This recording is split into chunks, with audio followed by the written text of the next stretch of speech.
In this video today, I want to talk to you about the importance of saving seeds. There are many reasons to save seeds, but I'm going to give you 3 today. The first one is when you save seeds, you know what kind of seeds you have. You know what to expect for taste. You know that they're going to grow. And this is a big one. You know nutritionally what you're getting because you have heirloom seeds. Now, it's important to buy heirloom seeds when you first buy your seeds. Heirloom seeds are not genetically modified. They are what we call original seeds. So the seed that your great-grandfather used years ago in his garden is the same seed you would plant today, and you would enjoy the same nutrition and the same taste that he enjoyed. Also, heirloom seeds will continue to produce after one another. The seeds have not been sterilized or modified. If you've ever tried to plant a seed from something you purchased from the store and it never came up as a plant, that's the reason why. That seed, that particular fruit or vegetable, has either been sterilized or genetically modified, and it will not produce or reproduce. One of the reasons for genetically modifying seeds is corporate farming. In corporate farming, the goal is to produce as much food as fast as you can with minimal resources. That's business, and that's how you make money. Lower your overhead costs. For example, farmers know that healthy soil contains about 14 different nutrients, yet corporate farming has learned that you only have to have 3 for plants to grow. Again, it cuts down on the costs. Secondly, when the food is taken to market, it will weigh more, which brings in more income. The reason it weighs more is because of the modification to the seed. There's usually more fiber and water modified in the seed, so when the fruit or vegetables get to market, it will weigh more. For example, we have an heirloom avocado tree that was my grandfather's. We planted this tree from seed. We did not graft it, but we let it grow. It was 7 years old when it produced its first avocados. Now, the texture of the Florida avocado that we have is creamy. It's not watery or stringy or tasteless. The taste is very good and actually tastes like avocado. The seed is original and has not been modified. Anyways, many times I've offered avocados to people and they look at them and see that they are Florida avocados and they turn me down.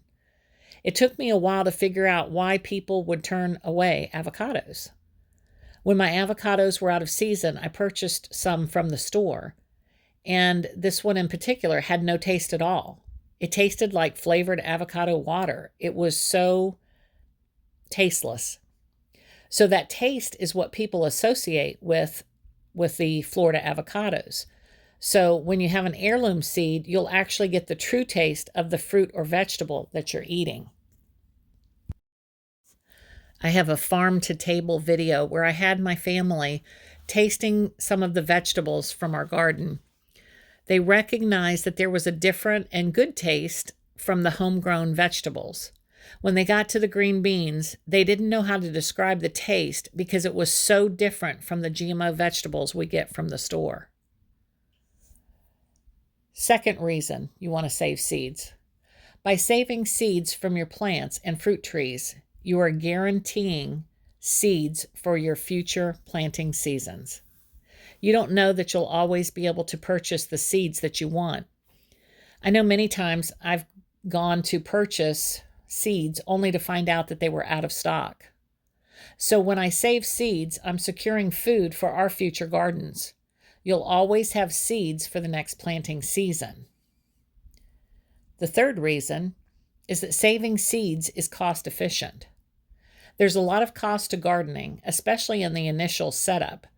Saving seeds is one way to help offset costs.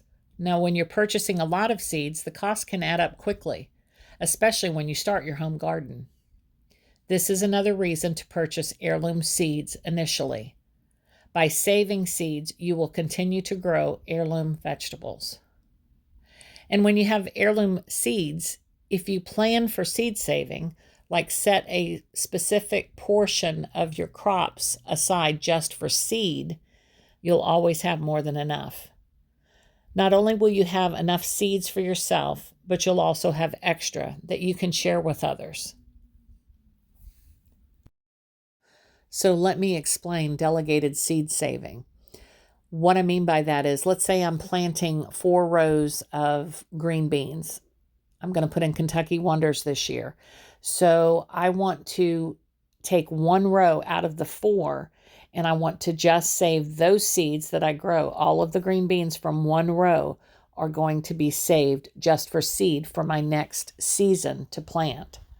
So if you keep that in mind as you're gardening and as you're prepping your seeds and just doing all of this work, you'll get into a habit of doing that. I also included in this video a little information about how to save your herbs. So I grew the rosemary, and then I clipped a couple of branches once it got, pretty big. And I wanted to save some, dry it out, and use it for cooking, use it for my tinctures, etc. Anyway, so I cut a couple branches, put it in a paper bag upside down so that the branches would be at the top of the bag, clipped it together, closed it up, and just let it dry out for a couple of months. And then what you see is me just kind of rubbing it together into the bowl, and those herbs will, those little leaves will just drop right off. And then you can take that and put it in a mason jar and save it. And it's wonderful for your herbs, for your kitchen, to use for spices, as well as for your tinctures. I use oregano, thyme, and rosemary in one of the antibiotics that I make. And I have another video on that if you want to look that up. But it's definitely good to grow your own herbs and your own vegetables and fruits. I hope this video was helpful. Thanks for watching Hobie Farms. God bless you and have a great day. If you enjoyed this video, please subscribe to our channel. We'd love to have you join our community.